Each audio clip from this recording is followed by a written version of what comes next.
mga ka-travelers, for today's episode ay nandito nga tayo sa opening ng Ibalong Festival.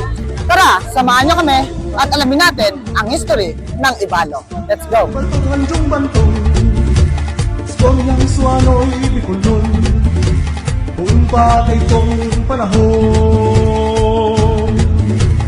Ibalong, ha! Ibalong, ha! Ibalong, ha! Ibalong, ha! So, as we can see mga ka-travelers, makikita natin dito yung statue ng serpent. Hindi lang pagandahan yung datingan ng mga mascot dito, kundi kung paano natin i-celebrate yung kultura at history ng Ibalong Festival. Halip ang iguguran, Ibalong sa tuyang diniganan, Ronakan kami kolang pagkasararo, makakambay.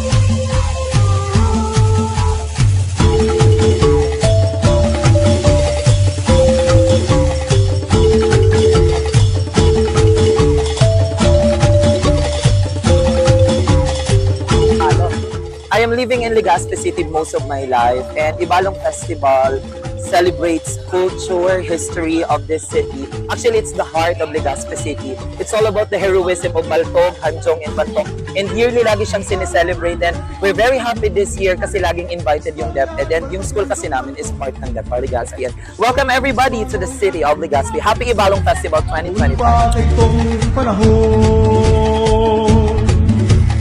Ibalong, ha! Ibalong, ha! Ibalong, ha! Ibalong, ha! Lukat ang kultura, Ibalong!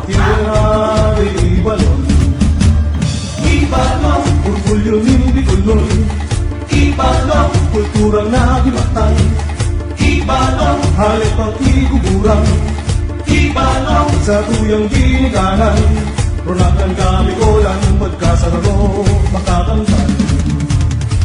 Tribo and Mars sa Ibalong!